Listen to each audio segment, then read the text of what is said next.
Welcome, everyone. This is Virginia Parsons. I'm the host of the Inspirational Businesswoman Show, and we have a wonderful inspirational guest today who I'm looking forward to introducing you to. So hold on to your hats. We'll give you a preview, and then we'll get started.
Welcome, everyone. Again, this is Virginia Parsons, your Hangout mentor and the host of the Inspirational Businesswoman Show. And I'm pleased that you're taking the time today to join us for what I think is going to be a very uplifting and inspiring interview with Elaine Cooper. So I appreciate you. I appreciate you're here because I know your life is busy. I think you're going to find that the information you pick up today is valuable. So go ahead and let us know who you are, where you're hanging out from. We appreciate you. We want to recognize you for being here today. Also, for those of you, and I know so many more of you, catch the show in replay mode. Hi to you as well. Thank you for being here. And, you know, you can also put your questions and comments in the comment section. I'll receive those even after the show and the interview are completed, and we'll be sure to get back to you and answer any questions that you might have. So go ahead and interact. Those of you who are here live and those of you who come in on replay, please share your comments and questions as well. Now, today's show, I wanted to tell you, is sponsored by hangout-marketing.com. And this is an opportunity for you to receive my brand new Hangout and live stream marketing assessment. Now, this assessment only takes a couple minutes, but what it does is measure your skill set in your knowledge base and how to use all these amazing live stream platforms that are available to us today. And you know, it is just the fastest way to reach your ideal audience, establish a sense of trust, and connect with them on a more personal level. So you really need to know how to use these platforms effectively. Well, if you take the assessment, you're going to get some valuable information about how to do just that, how to use them to brand, grow, and market your business. So all you have to do to take advantage of that is text the word success, SUCCESS, to 775-800-4179. And you might even qualify for a strategy session with me. And this is a true strategy session where we sit down and talk about your business. So take advantage of that, won't you? Now, today I want to introduce you to my very special guest, Elaine Cooper.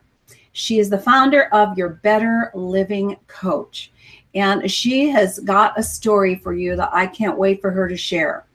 It's all about life throwing you a lot of curveballs and learning how to respond to them in a way that is uplifting to you, healing to you, and inspirational to you and other people. So we're going to be talking about how to thrive after you survive life's mess.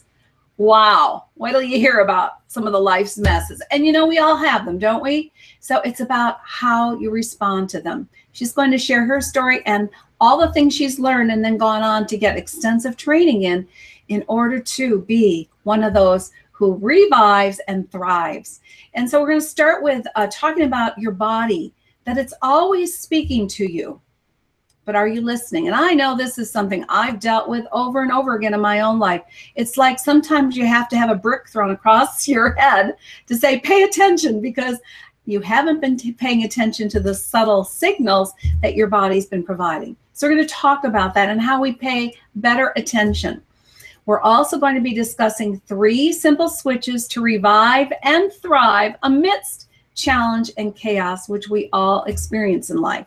Finally, stick around to the end because we're going to talk about having dessert for breakfast. Elaine's got some wonderful tips for us, and it's going to be so fun to realize, oh, I didn't know. I thought I'd have to feel guilty about that. She's going to set the record straight. So Elaine, come on in and say hi to our audience, won't you? Oh, you need to unmute. Click the mute. There you go. I'm here. All right. Good job. Hi, everybody. Nice to have, well, thank you, Virginia, for having me over. That's what it feels like, just having a girlfriend over and having a little talk and sharing deep experiences. And, you know, the deep experiences are what really count, aren't they? We don't want to be shallow here. We want to get deep. We want to share what we've learned and how we can all cope better. So, Elaine, I'm thrilled to have you here.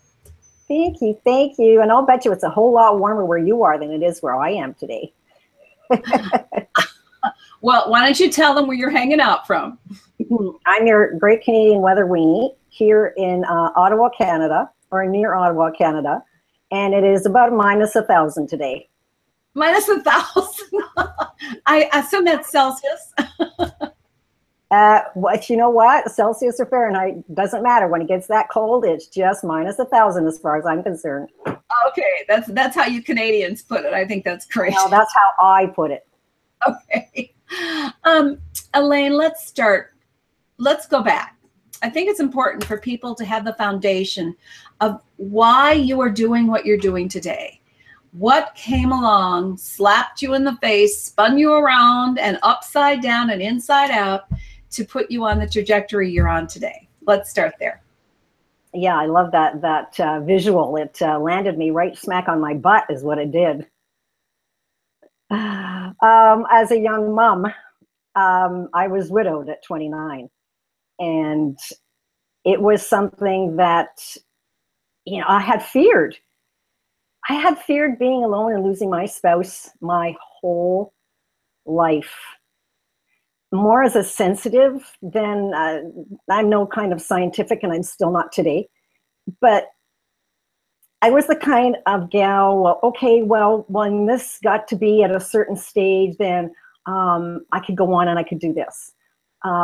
So I always jumped into projects and jumped into things with a free spirit. I just mentioned about fearing. Yeah, I feared losing. I feared losing from a very, very young age. I understand more now why, and that it was because I was a very sensitive kid. I was the middle child in an entrepreneurial family, and 2 brothers older, 2 sisters younger. My parents had lost a brother just before me. So there was a lot of trauma around bringing me into the world. My evil twin. I'm the Gemini in the family. And I've always felt I've had an evil twin on there that maybe not kept me out of trouble, but definitely there was going to be trouble brewing. And I was really put to the test when my first husband passed. It was a work accident. It was very sudden. It was here this morning, gone in a couple of hours. And my goodness, I guess my whole life had been preparing me for that moment without really knowing it in advance. I carried that grief for a lot of years. I carried that grief. I just did I was an entrepreneur then. I was a businesswoman then, and I had my own business. So I knew I could fall back on my own business to keep my little family together. But then having to delve into an industry that was male-dominated, the logging industry. And here was little old me. And their attitude was, no problem, we'll do, oh, no problem. It was so condescending, it was sickening. It was, we're going to be doing whatever we can to help you out. And guess what? It was exactly the opposite. It was absolutely everything to keep from tying up and getting things done. Anyway, we're not going to go into that very deeply because it was a lot of years of doing everything for everybody. I knew at that time I had to change some of my priorities because I was very, very active in the school, in the community, in the church. Where there was something to do, I was involved. And I started having challenges with my own health. And I realized that I couldn't, that's when I started listening to my body, because my body was telling me, listen, you don't make some changes, you're not going to do so good. And I had 3 little daughters to look after. So that was definitely. I was going to interject on that because you had said you had a family, but you didn't say how many. So you were left at the age of 29 with 3 little girls to take care of. 10 years old, 8 years old, and 10 months. Got it. Got it. So that's huge. And especially when it's such a shock. It's one thing when you lose someone because of an extended illness, which I know is very challenging. It's another thing when you are so shocked by a sudden loss like that and having to regroup your entire life. And so totally. I'm going to also interject because I pay attention to these things, having been a clinical hypnotherapist for so many years. And that was about your parents losing a son and you picking up the fears of the loss and always being afraid of losing someone, a loved one. And so you've got a major dynamic going on there already. And yet we're gonna fast forward a bit more because you had some more tragedy, didn't you? Yeah, my mess wasn't going to be ended there, for heaven's sakes. Like, hello. But in between times, I just want to say that I learned who I was.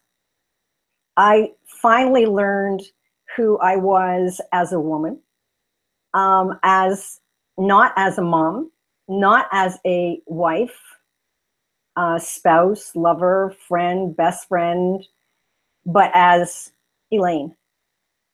And I was married very young, and that's exactly what I wanted to do. So I hadn't grown up. And that's one of the things my mom said, that I grew up overnight.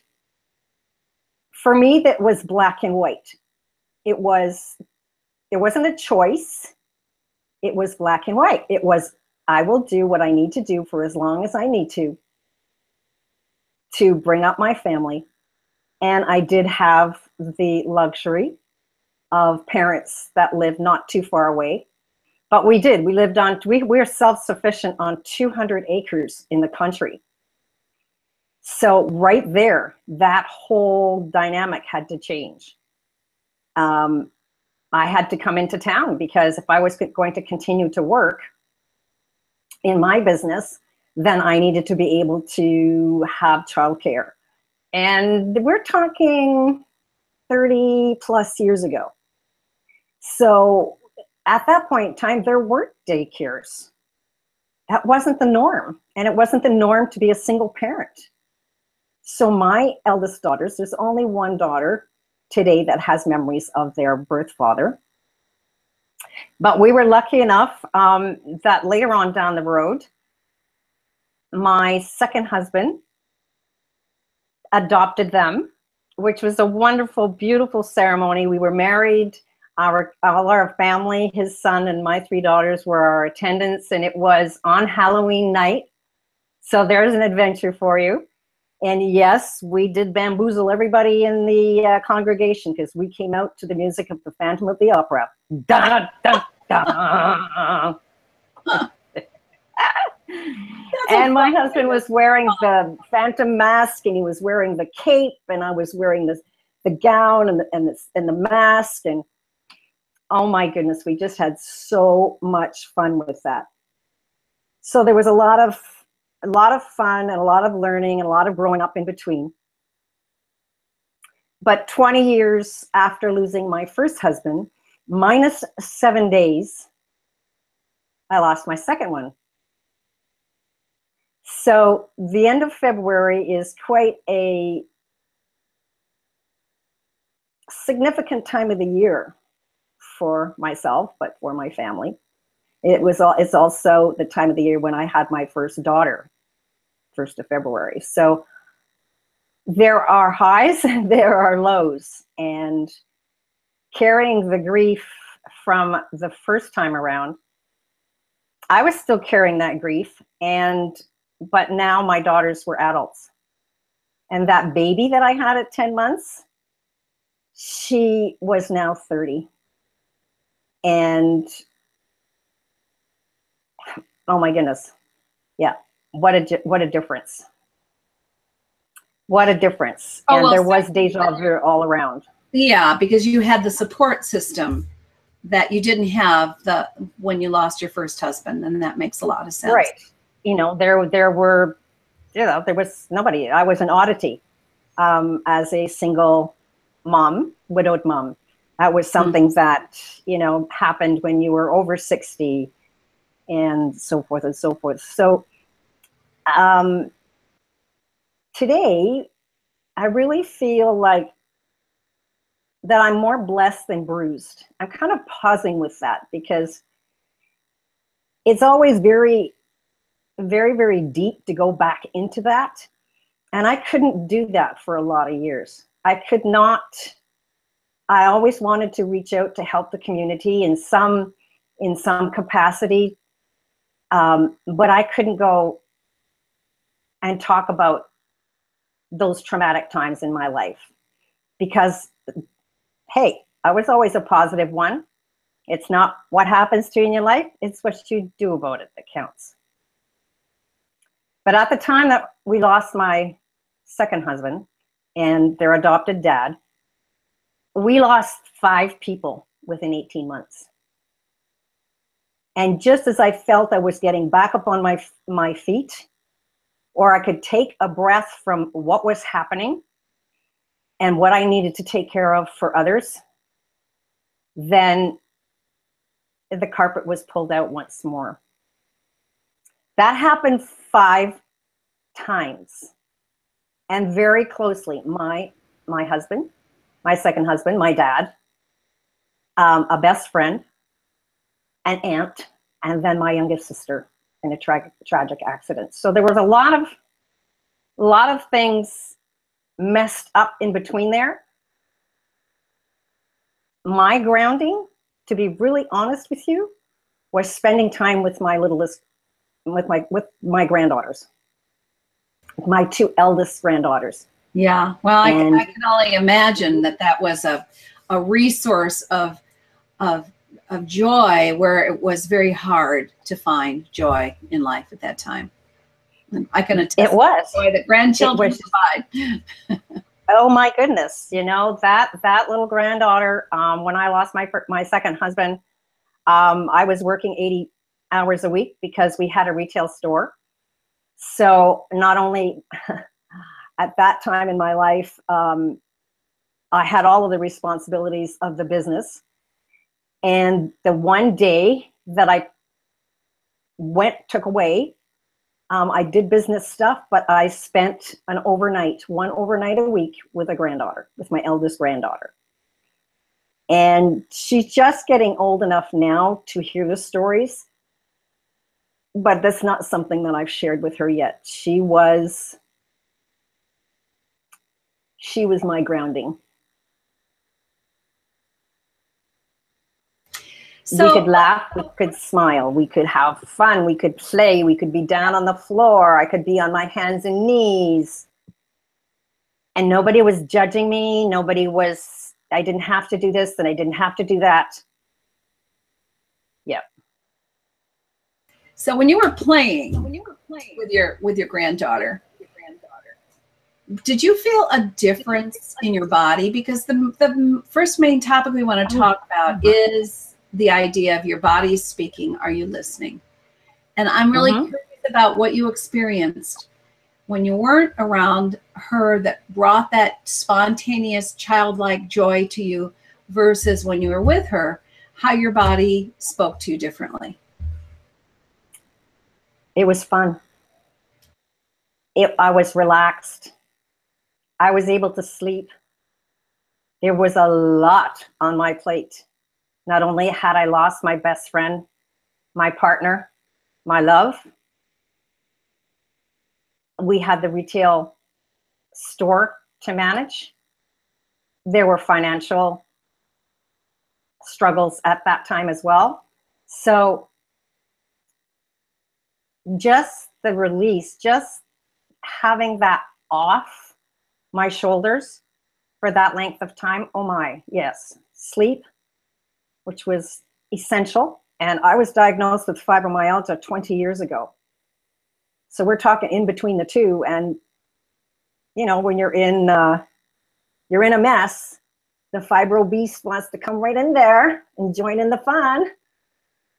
And that's what I was working hard to keep its ugly head from rearing up and biting mine off. So go deeper for us. I think that people really want to understand. Okay, so you manifested fibromyalgia, and I think some other issues that you were dealing with. And how did you start to go from coping, or I think in all honesty, I think it was more surviving, which might have moved to coping, then to, as you said, reviving and moving yourself into a point now where you just feel like you're on top of it. Not that things don't come up. We all know they come up, but how did you go from, the diagnosis and surviving into coping into what you call reviving and thriving? Well, I think I have to go back a little bit because it wasn't just the grief of death, of the loss of my spouses, but also the loss of the career that I had and kept me in a positive place. And I really loved working with the people and looking after their needs and so forth. 15 years in that business, and absolutely loved what I did. My whole heart and my soul. That's, besides being a wife, a partner, a mom, a daughter, that was my identity. And when we were going through some political stuff, which is, it's so unlike what's going on or has been going on your side of the border. But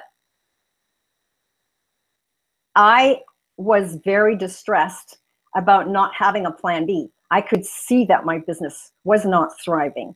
No matter what I did, I was not finding solution to building the business, to growing the business, and it was being torn apart. That fear was back that I had lived with my whole life, and larger than ever, banks financially being on my back and not finding solutions, and the political unrest and political instability that was in our lives at that time. It was very distressing because this was my home, and this was not where I'm living now, but where I was living then. And it's not something that we wanted to give up easily. We had gotten to a wonderful place in our lives, and things were going downhill as far as business was concerned. So there were a lot of distresses in my life too. And the fatigue and not being able to get out from underneath the covers, and luckily having a spouse that was understanding and we just say, take your time. And I would spend the day in bed and get up for the time that the kids, my daughters were older, they were in high school, were going to be home, and just doing the things that I had to do. My body was telling me that rest and going deeper than drugs, but going past the worry, financial, money worries, political worries, losing the business, what would our livelihood be like after, and not having that plan B was a real turning point for me, because I had watched my body. I had allergies to begin with, then hypoglycemia, then fatigue that was taking me out at least 10 days a month, not being able to function except for just, and if you'd seen me then, you would said, really? Because fibromyalgia is something that you don't wear on the outside. It is on the inside, and it's very much controlled by your thinking, your mindset. And I have been a positive person in a positive way my whole life, but when you have so many points that you can't find solutions to, that can be very destructive. And my body got to the point where it was screaming at me, if you do not do something. I'm talking throwing bricks at my head, as you mentioned earlier. If you do not do something, if you do not find a solution or solutions to change the stress levels that you're in right now, you're going to get cancer. You're going to get something. You're going to die. And I don't take that lightly, because it was screaming at me. Yeah, in multiple ways. And the thing about that is that you were just doing the best you could to cope, as you say, to survive, and recognizing there were days you needed to just stay under the covers, probably pull your head up over the cover, the head under the covers, pull the covers up over your head. And, you know, I'm sure that there's a lot of people who are going to watch this and identify with it. And you can't even believe that the kind of pain that you might have been experiencing from fibromyalgia was predominantly being generated from thoughts, mindset, when it's a real physical pain, right? Oh, yes. Oh, yes. And every year would be different. Yeah. So how many years did you struggle with this until your body screamed to you to the point of saying, you must do something, you must shift something, or you're basically going to die?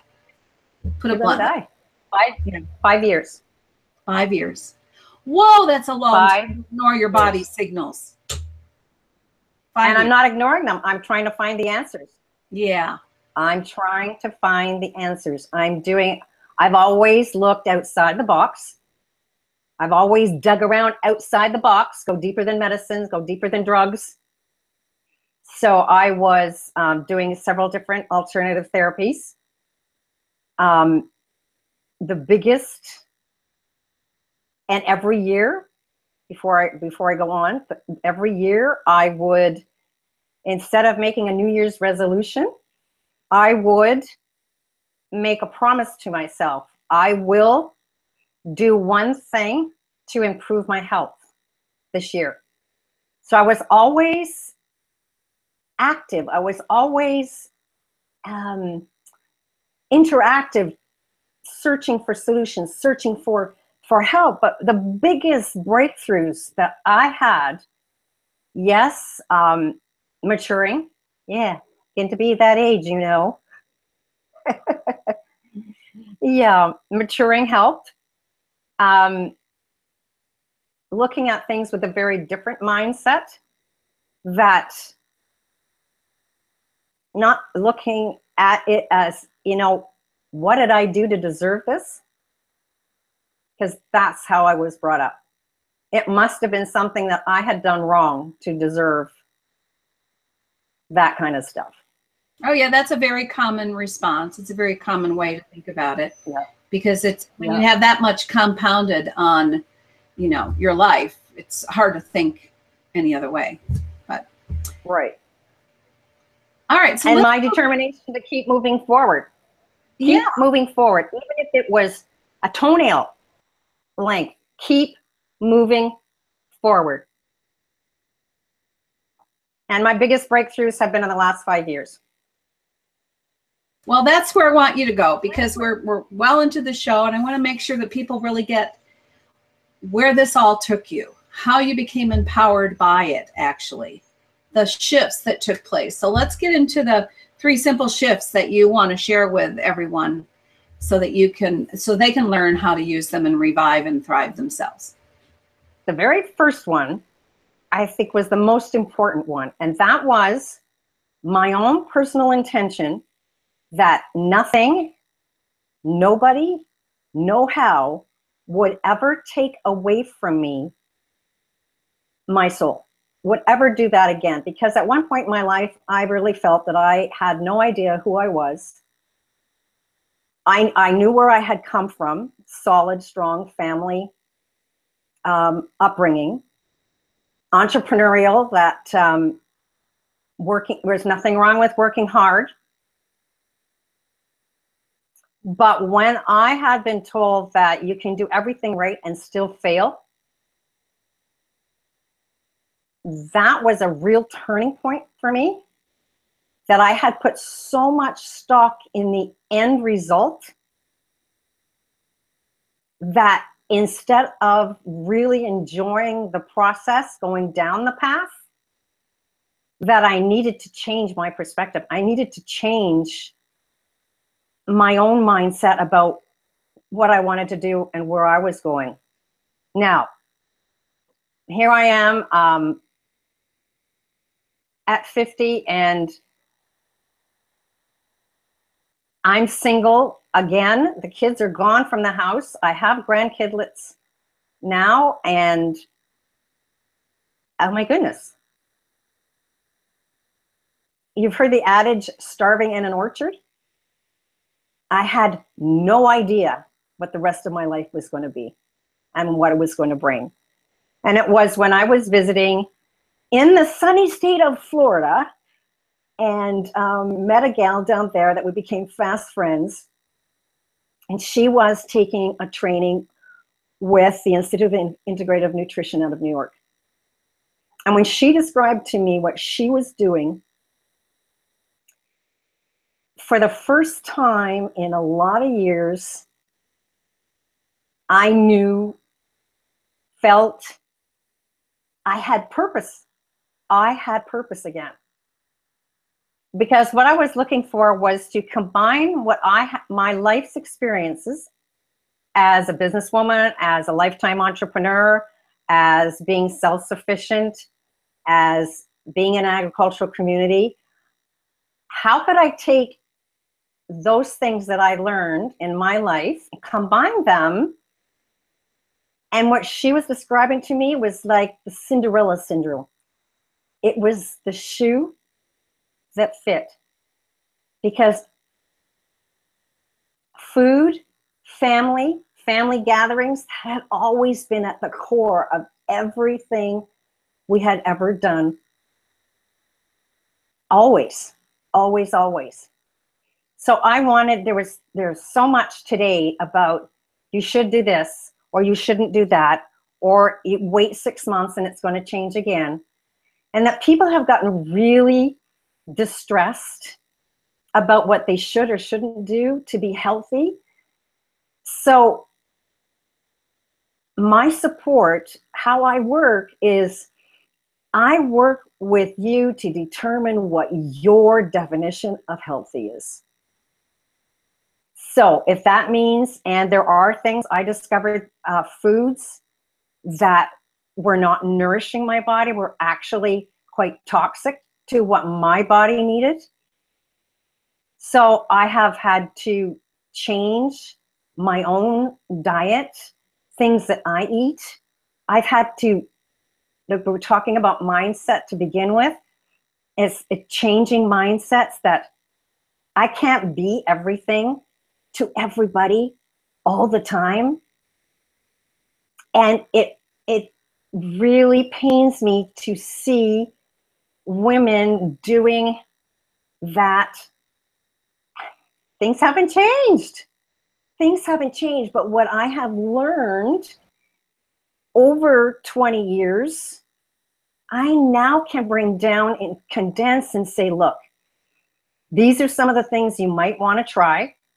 These are suggestions and protocol that helped me. Try this. But it really depends on the individual person. So I work very closely with each person to, hey, go deeper than drugs. Look at the whole situation.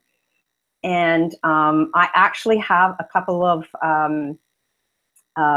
freebies that I'd love to extend to everybody. So I don't know if we can do it now or we can do it later. We'll get to that.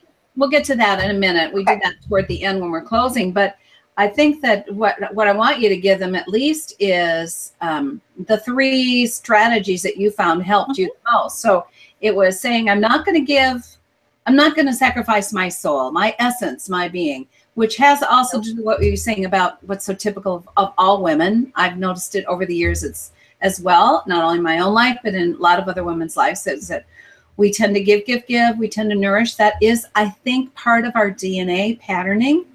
And to the point that we can make ourselves sick, or certainly not thrive. Certainly not thrive. So I get that. So what I know, there's another simple shift. So let's get that one out there for them. So it's the mindset number 1, to not give all of yourself away. Stop the leak. Yes, that leak. And second one is to find whatever brings you joy. Find one simple thing that brings you joy. Maybe it's going out for a walk. But to bring that into your life, I know when I talk about these things, I said they're really simple shifts, simple things. But when you bring these back, and these are the things that I had forgotten to bring into my life, we're going out for a walk, getting out into nature, feeling the energy from somebody else besides myself, and not always being the giver. Because when you are the giver, you need to refill that tank. So find one simple thing that gives you joy. So don't leave out the kidlets, the grandkidlets. Yep. For me, that is what gives me the juice to keep on going. And the intention of not giving them the memories of a grandparent that was sick, because that's the memories I have of my grandparents who all passed way too early. The next simple thing is breathe. For so many years, I did not realize that I did not breathe properly, that I was breathing from the neck up, that the rest, well, there was air coming in there too, but really it wasn't until I started meditation and yoga that I learned how to breathe properly. And I'm not just talking in my adult years, I'm talking since I was a child, because I can remember at 10, 12 years old, not ever getting a deep breath. So the way we breathe, and that we're not breathing from the chest up, we are breathing from the lower part of our body. For anybody that is doing meditation, you understand that totally. But I would just say, close your eyes, take a deep, deep breath,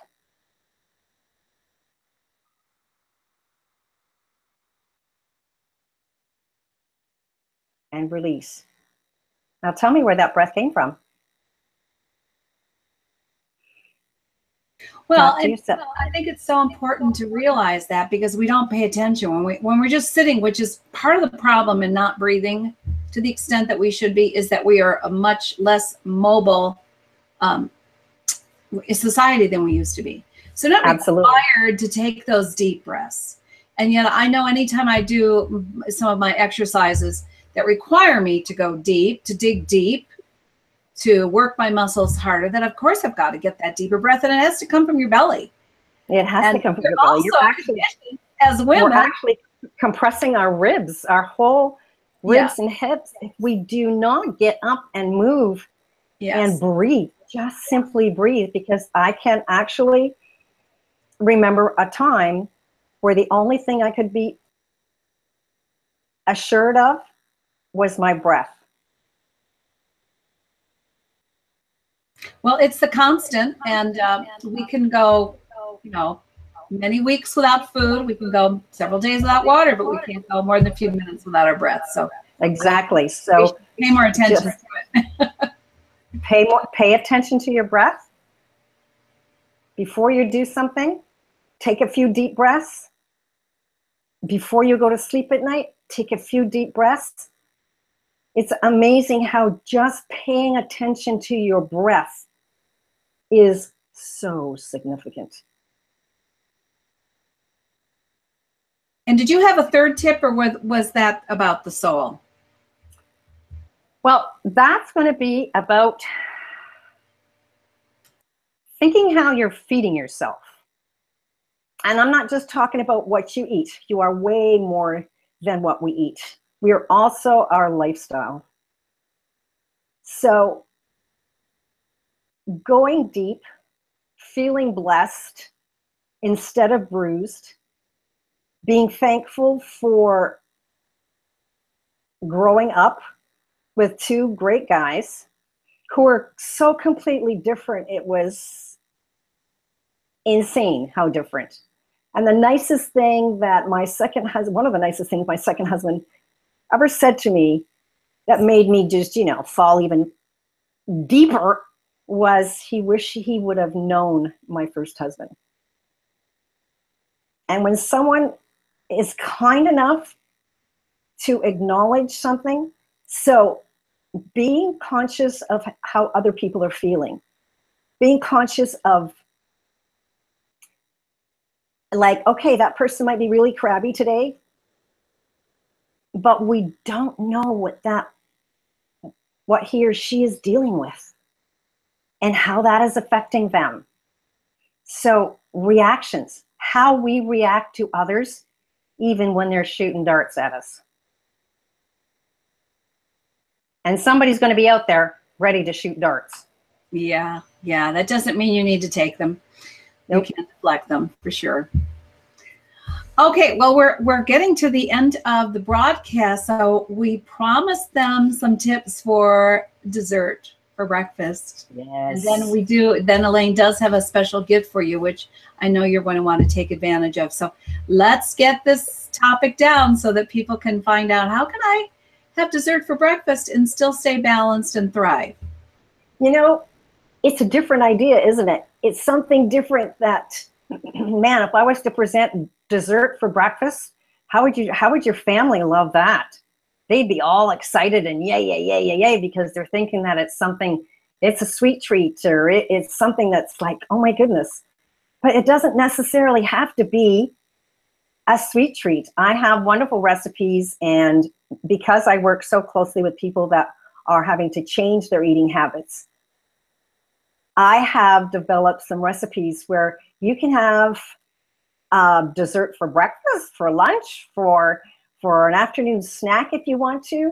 And it's about having dense nutrient foods that may seem more like a dessert than an actual breakfast. To get away from those boxed cereals, boxed concoctions that are doing our health absolutely no good. So there is a recipe on my website, and it's called Kimbits. Here in Canada, we have, Tim. So it's a loving recipe. It's a raw donut ball, and these can be used for energy bars as well. So instead of people running out in the morning with nothing, with a cup of coffee or whipping through the drive-through for something as sweet as that, something like this is nutrient dense. It has hemp hearts in it and dates, beautiful dates. And if you're lucky enough to live in Arizona near Yuma, well, you know where you can go get your own dates. That's where I got mine from last year in March. Let's see, what month was it? No, it was April. I had a wonderful road trip when I was out west and picked up some dates. So there's dates and hemp hearts. They are really Mother Nature's sweet treat. And absolutely, and unless you have some alternative indications for your health for sugars, then this is something that you can have any time of the day. As far as energy is concerned, instead of going toward the refined sugars. And of course, I like to put a little maple syrup because this is maple syrup country here. So that's when I'm talking about dessert for breakfast. My recipes are maybe a little bit more unconventional, but they're easy to make. And they're called Fit, Fast, and Fun. And you can get them off my website. All right. Well, I just posted the link. I'm also going to put it up here for display for people because you do have a gift, and let's talk to them about the gift, and then it'll take them right to the website for the snack ideas or the breakfast dessert ideas. Perfect. So you can pick up Elaine's gift by going to hmtips.com/Elaine gift. That is ELAINEGIFT.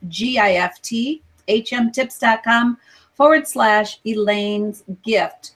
And so, Elaine, tell them what this is about, because it looks to me like it's something for making shifts in a hurry. So go ahead and share with them what it's about.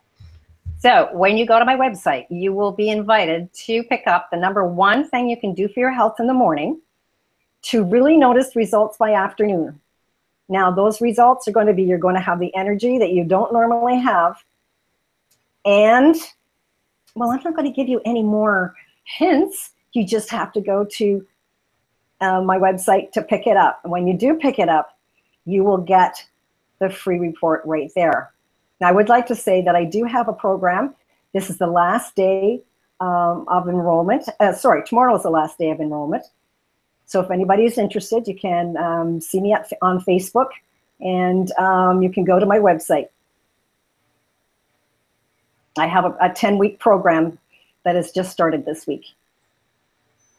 Well, I think that they're going to want to start with that one quick idea that they could do first thing in the morning and notice results within the day. A great place to start. Within the day. Yep. Within the day. And that's what we all want. You know, unfortunately, we still all want the quick fix. Well, of course, there are quick natural fixes. And as you say, Elaine, they go deeper than drugs, because so often we look for the quick fix in drugs.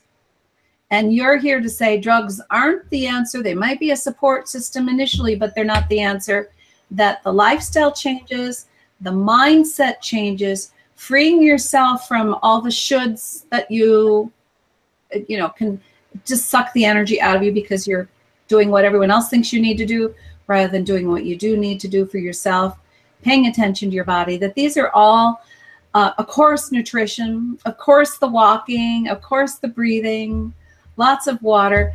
You know, I think we're going to sum it up with this, Elaine, and I want you to do it, but it's about things that already make sense. They're not as complicated as we make them out to be. We've just been in a society that has rammed so many unnatural, artificial things at us that we forget that it's the foods, it's the mindset, it's the lifestyle that heals us, not the drugs. That's why you say deeper than drugs. So I want you to finish up with your philosophy on this.